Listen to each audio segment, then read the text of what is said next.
Hi ನಮಸ್ತೆ. ನಾನು ರುಕ್ಮಿಣಿ. ಇವತ್ತೊಂದು ಅಕ್ಕಿ ರೊಟ್ಟಿ ಹೇಗೆ ಮಾಡೋದು ಅಂತ ತೋರಿಸ್ಕೊಡ್ತಾ ಇದ್ದೀನಿ. ನಾವಿಲ್ಲಿ ಅಕ್ಕಿ ಹಿಟ್ಟನ್ನ ಕಲಸೋದು ಬೇಡ, ನಾದೋದು ಬೇಡ, ಇಲ್ಲ ಚಪಾತಿ ಥರ ಲಟ್ಸೋದು ಬೇಡ. ಹಾಗೆ ಸಿಂಪಲ್ ಆಗಿ ಯಾರ್ಯಾರಿಗೆ ರೊಟ್ಟಿ ಮಾಡಕ್ ಬರಲ್ಲ ಅಂಥವರೆಲ್ಲ ಈ ರೀತಿ ಮಾಡ್ಕೋಬಹುದು. ತುಂಬಾನೇ ಚೆನ್ನಾಗಿರುತ್ತೆ. ಸಿಂಪಲ್ ಆಗಿ ಕಡಿಮೆ ಸಮಯದಲ್ಲಿ ಬೇಗನೆ ಮಾಡ್ಕೊಳ್ಳುವಂಥದ್ದು. ತುಂಬಾ ಚೆನ್ನಾಗಿ ಕೂಡ ಬರುತ್ತೆ. ಅಷ್ಟೇ ಸಾಫ್ಟ್ ಆಗಿ ಕೂಡ ಬರುತ್ತೆ ರೊಟ್ಟಿ. ಪಲ್ಯ ಜೊತೆಗೆ ಯಾವ್ದ್ರ ಜೊತೆಗೆ ಬೇಕಾದ್ರೂ ನಾವು ಯೂಸ್ ಮಾಡ್ಕೋಬಹುದು. ಬನ್ನಿ ಹೇಗೆ ಮಾಡೋದು ಅಂತ ನೋಡ್ಕೊಳ್ಳೋಣ. ನಾನಿಲ್ಲಿ ರೊಟ್ಟಿ ಮಾಡಕ್ಕೋಸ್ಕರ ನೋಡಿ ಒಂದು ಡಿಪೋ ಅಕ್ಕಿನ ಒಂದು 2 ಕಪ್ ಆಗೋಷ್ಟು ನಾನಿಲ್ಲಿ ನೆನೆಸ್ಕೊಂಡಿದ್ದೀನಿ. ಒಂದು 2 ಅವರ್ ನೆನೆಸ್ಕೊಂಡ್ರೆ ಸಾಕು. ಜಾಸ್ತಿ ನೆನೆಸಿದ್ರೂ ಪರವಾಗಿಲ್ಲ, ಚೆನ್ನಾಗೇ ಇರುತ್ತೆ. ಮಿನಿಮಮ್ ಒಂದು 2 ಅವರ್ ಆದ್ರೂ ಇದನ್ನ ಚೆನ್ನಾಗಿ ನೆನೆಸ್ಕೋಬೇಕು. ಒಂದು 7-8 ಬಾರಿ ಚೆನ್ನಾಗಿ ತೊಳೆದು ನಾನು ನೆನೆಸ್ಕೊಂಡಿದ್ದೀನಿ. ನೋಡಿ ಈ ಕಪ್ಪಲ್ಲಿ ನೋಡಿ ಈ ಕಪ್ಪಲ್ಲಿ ನಾನು 2 ಕಪ್ ಆಗೋಷ್ಟು ನೆನೆಸ್ಕೊಂಡಿದ್ದೀನಿ. ಒಂದು 3 ಜನಕ್ಕೆ ಆಗುವಷ್ಟು. ನಿಮಗೆ ಬೇಕು ಜಾಸ್ತಿ ಅಂದರೆ ಜಾಸ್ತಿ ಕೂಡ ನೆನೆಸ್ಕೋಬೋದು. ನೋಡಿ ಇವಾಗ ಇದನ್ನ ಒಂದ್ಸಲ ನೀಟಾಗಿ ಇನ್ನೊಂದ್ಸಲ ತೊಳ್ಕೊಂಡು ಇದನ್ನ ಶೋಧಿಸ್ಕೊಳ್ಳೋಣ. ಶೋಧಿಸ್ಕೊಂಡು ಒಂದು ಮಿಕ್ಸಿ ಜಾರಿಗೆ ಇದರಲ್ಲಿ ಅರ್ಧ ಭಾಗದಷ್ಟು ಸೇರಿಸ್ಕೊಳ್ತೀನಿ. ಒಂದೇ ಸಲ ರುಬ್ಬಕ್ಕಾಗಲ್ಲ, ಹಾಗಾಗಿ ಒಂದು ಅರ್ಧ ಭಾಗದಷ್ಟು ಸೇರಿಸ್ಕೊಂಡು ನಾನಿಲ್ಲಿ ಒಂದು ಸಣ್ಣ ಕಪ್ಪಲ್ಲಿ ಒಂದೇ ಒಂದು ಕಪ್ ಆಗೋಷ್ಟು ನಾನಿಲ್ಲಿ ಅನ್ನ ಸೇರಿಸ್ಕೊಳ್ತಾ ಇದ್ದೀನಿ. ಅನ್ನ ಆಪ್ಷನಲ್ಲು, ಬೇಡ ಅನ್ನೋರು ಸ್ಕಿಪ್ ಕೂಡ ಮಾಡ್ಕೊಬೋದು. ಅನ್ನ ಹಾಕೋದ್ರಿಂದ ರೊಟ್ಟಿ ಸ್ವಲ್ಪ ಸಾಫ್ಟ್ ಆಗಿ ಚೆನ್ನಾಗಿ ಬರುತ್ತೆ ಅನ್ನೋ ಕಾರಣಕ್ಕಾಗಿ ನಾನು ಅನ್ನ ಸೇರಿಸ್ಕೊಳ್ತಾ ಇದ್ದೀನಿ. ಸ್ವಲ್ಪ ನೀರು ಹಾಕ್ಕೊಂಡು ನೋಡಿ ತುಂಬ ಸಣ್ಣ ನಾವು ಹಿಟ್ಟು ಅಕ್ಕಿ ಹಿಟ್ಟು ಯಾವ ರೀತಿ ಇರುತ್ತೆ ಆ ರೀತಿ ನಾವು ರುಬ್ಕೋಬೇಕಾಗತ್ತೆ ಇಲ್ಲಿ. ನೋಡಿ ಒಂದು ಸ್ಟೆಪ್ಪಲ್ಲಿ ನಾನು ರುಬ್ಕೊಂಡು ತಗೊಂಡಿದ್ದೀನಿ, ತೋರಿಸ್ತಾ ಇದೀನಿ ನೋಡಿ. ಇಷ್ಟು ಸಣ್ಣ ರುಬ್ಕೋಬೇಕು. ಇಷ್ಟು ಸಣ್ಣ ರುಬ್ಬಿದ್ರೇನೆ ರೊಟ್ಟಿ ತುಂಬ ಚೆನ್ನಾಗಿ ಬರುತ್ತೆ. ಇದನ್ನ ತೆಗೆದು ಒಂದು ಪಾತ್ರೆಗೆ ಟ್ರಾನ್ಸ್ಫರ್ ಮಾಡ್ಕೊಳ್ತೀನಿ. ಮಾಡಿಕೊಂಡು ಇನ್ನೂ ಒಂದು ಸ್ಟೆಪ್ನ ನಾನು ರುಬ್ಕೊಂಡು ತಗೊಳ್ತೀನಿ. ಒಂದು ನೋಡಿ ಒಂದು 4ರಿಂದ 5 ಜನ ರೊಟ್ಟಿ ತಿನ್ಬೋದು, ಅಷ್ಟು ಆಗುತ್ತೆ. ಜಾಸ್ತಿ ಬೇಕು ಅನ್ನೋರು ಅಕ್ಕಿ ಇನ್ನೂ ಸ್ವಲ್ಪ ಸೇರಿಸ್ಕೊಂಡು ಕೂಡ ಮಾಡ್ಕೋಬೋದು. ಇನ್ನೊಂದು ಸ್ಟೆಪ್ಪಲ್ಲೂ ನಾನು ರುಬ್ಬಿ ಸೇರಿಸ್ಕೊಂಡಿದ್ದೀನಿ. ಇವಾಗ ಸ್ವಲ್ಪ ಜಾರ್ ತೊಳೆದು ಆ ನೀರು ಕೂಡ ಸೇರಿಸ್ಕೊಳ್ತೀನಿ. ನೋಡಿ ಹಿಟ್ಟು ಕಲಿಸ್ಬೇಕಾದ್ರೆ ಜಾಸ್ತಿ ನೀರಾಗಲಿ ಸ್ವಲ್ಪ ಗಟ್ಟಿ ಆಗಲಿ ಮಾಡ್ಕೊಬಾರ್ದು. ಒಂದು ಹದದಲ್ಲಿ ಮಾಡ್ಕೋಬೇಕು. ರುಚಿಗೆ ಉಪ್ಪು ಕೂಡ ಸೇರಿಸ್ಕೊಳ್ಳೋಣ.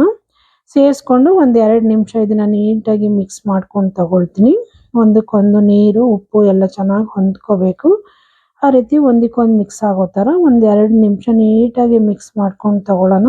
ನೋಡಿ ಹಿಟ್ಟು ಈ ಹದದಲ್ಲಿ ಇರಬೇಕು. ತುಂಬ ತೆಳ್ಳಗೂ ಮಾಡ್ಕೋಬಾರ್ದು, ಇಲ್ಲ ತುಂಬ ಗಟ್ಟಿ ಕೂಡ ಮಾಡ್ಕೋಬಾರ್ದು. ನೋಡಿ ಈ ಹದದಲ್ಲಿ ಇರಬೇಕು ಹಿಟ್ಟು. ನೋಡಿ ಇವಾಗ ಆಗಿದೆ ಇದು. ಇವಾಗ ಇದನ್ನ ಸೈಡಿಗೆ ಎತ್ತಿಟ್ಬಿಟ್ಟು ಸ್ಟವ್ ಮೇಲೆ ಹಂಚಿಟ್ಕೊಳ್ಳೋಣ. ಡೈರೆಕ್ಟಾಗಿ ಮಾಡ್ಕೊಳ್ಳೋಣ. ರೊಟ್ಟಿ ಮಾಡ್ತಿರೋದ್ರೆ ನೆನ್ಸೋಕ್ಕೆಲ್ಲ ಹೋಗಬಾರ್ದು, ಡೈರೆಕ್ಟಾಗಿ ಮಾಡ್ಕೋಬೋದು. ಸ್ಟವ್ ಮೇಲೆ ಒಂದು ಹಂಚು ಇಟ್ಕೊಂಡಿದ್ದೀನಿ, ಹಂಚು ಕೂಡ ಕಾಯ್ಕೊಂಡಿದೆ. ಸ್ವಲ್ಪ ನೀರು ಹಾಕಿ ಇದನ್ನು ಒರೆಸ್ಕೊಳ್ಳೋಣ. ಒರೆಸ್ಕೊಂಡು ಒಂದೊಂದೇ ಸ್ಪೂನ್ ನಾನಿಲ್ಲಿ ಹಿಟ್ಟನ್ನ ಹಂಚ ಮೇಲೆ ಬಿಟ್ಕೊಳ್ತೀನಿ. ಯಾವುದೇ ಕಾರಣಕ್ಕೂ ಚಮಚದಲ್ಲೆಲ್ಲ ಸ್ಪ್ರೆಡ್ ಮಾಡೋಕ್ಕೆ ಹೋಗಬಾರ್ದು. ನಾವು ರೊಟ್ಟಿ ಮಾಡ್ತಿರೋದ್ರಿಂದ ಚಮಚದಲ್ಲಿ ನಾವು ಹಾಗೆ ಬಿಟ್ಟರೆ ಅದಾಗೆ ನೀಟಾಗಿ ಸ್ಪ್ರೆಡ್ ಆಗುತ್ತೆ. ಆ ರೀತಿ ನಾವು ಹಾಕ್ಕೊಬೇಕಾಗತ್ತೆ. ನೋಡಿ ಸ್ಪೂನಲ್ಲಿ ಹಿಂಗೆ ಹಾಕ್ಕೊಳ್ತಾ ಇದ್ದೀನಿ. ನೋಡಿ ಅದಾಗೆ ನೀಟಾಗಿ ಸ್ಪ್ರೆಡ್ ಆಗ್ತಾ ಇದೆ. ತೆಳ್ಳಗೆ ಕೂಡ ಬರುತ್ತೆ. ನಾವೇನು ಚಮಚದಲ್ಲಿ ಅದನ್ನು ಸ್ಪ್ರೆಡ್ ಮಾಡೋ ಅವಶ್ಯಕತೆ ಇಲ್ಲ. ಬೇಕಂದರೆ ಎಣ್ಣೆ ಹಾಕ್ಕೋಬೋದು, ಬೇಡ ಅಂದರೆ ಸ್ಕಿಪ್ ಕೂಡ ಮಾಡ್ಕೊಬೋದು, ಚೆನ್ನಾಗಿರುತ್ತೆ. ನಾನ್ ಸ್ಟಿಕ್ ಹಂಚಲ್ಲಿ ಮಾಡ್ತಾ ಇರೋದ್ರಿಂದ ಇದೇನು ಅಂಟೋದಿಲ್ಲ. ಪ್ಲೇಟ್ ಮುಚ್ಚಿಬಿಟ್ಟು 1 ನಿಮಿಷ ಮೀಡಿಯಂ ಫ್ಲೇಮಲ್ಲಿ ಬೇಯಿಸ್ಕೊಂಡು ಮತ್ತೆ ನೋಡಿ ಇದನ್ನು ತಿರುಗಿಸ್ಕೊಂಡು ಬೇಯಿಸ್ಕೊಳ್ತೀನಿ. ನೋಡಿ ರೊಟ್ಟಿ ಕೂಡ ಬೆಂದಿದೆ. ಇವಾಗ ಇನ್ನೊಂದು ಕಡೆ ತಿರುಗಿಸ್ಕೊಂಡು ಅದು ಕೂಡ ನೀಟಾಗಿ ಬೇಯಿಸ್ಕೊಳ್ಳೋಣ. ನೋಡಿದ್ರಲ್ಲ ಸೂಪರಾಗಿ ರೊಟ್ಟಿ ರೆಡಿ ಆಗಿದೆ. ನೋಡಿ ಲಟ್ಸೋದು ಬೇಡ, ಇಲ್ಲ ಕಲಿಸ್ಬೇಕು ಹಿಟ್ಟು ಅನ್ನೋ ಜಂಜಾಟನೂ ಇಲ್ಲ. ನೋಡಿ ಎಷ್ಟು ಸೂಪರಾಗಿ ರೊಟ್ಟಿ ರೆಡಿ ಆಗಿದೆ ಅಂತೇಳಿ. ಈಸಿಯಾಗಿ ಕಡಿಮೆ ಸಮಯದಲ್ಲಿ ಸ್ವಲ್ಪನೂ ರಿಸ್ಕ್ ಇಲ್ದಲೆ ಆರಾಮಾಗಿ ಮಾಡ್ಕೋಬೋದು. ಇನ್ನೊಂದು ಕೂಡ ಹಾಗೆ ಹಾಕಿ ತೋರಿಸ್ತೀನಿ. ಇನ್ನೊಂದು ಕೂಡ ನೀರು ಹಾಗೆ ಹಂಚ ಮೇಲೆ ಸವರ್ಕೊಂಡು ನೀಟಾಗಿ ಒರೆಸಿ ಮತ್ತೆ ಇನ್ನೊಂದು ಸ್ಟೆಪ್ಪು ಕೂಡ ನಾನು ಹೀಗೆ ಬಿಟ್ಕೊಳ್ತೀನಿ ರೊಟ್ಟಿನ. ನೋಡಿ ಎಷ್ಟು ಚೆನ್ನಾಗಿ ಬರುತ್ತೆ ಅಂತೇಳಿ. ಇಷ್ಟೇ ಈಸಿಯಾಗಿ ಸಿಂಪಲ್ಲಾಗಿ ರೊಟ್ಟಿ ಮಾಡೋಕ್ಕೆ ಬರದೇ ಇರೋರು ಕೂಡ ಈ ವಿಧಾನದಲ್ಲಿ ಮಾಡ್ಕೋಬೋದು. ತುಂಬ ಚೆನ್ನಾಗಿ ಬರುತ್ತೆ. ನೋಡಿ ರೊಟ್ಟಿ ಜೊತೆಗೆ ಚಟ್ನಿ ಆಗ್ಬೋದು, ಇಲ್ಲ ತರಾವರಿ ಪಲ್ಯಗಳಾಗ್ಬೋದು, ಯಾವ್ದು ಬೇಕಾದ್ರೂ ಯೂಸ್ ಮಾಡ್ಕೊಂಡು ತಿನ್ಬೋದು.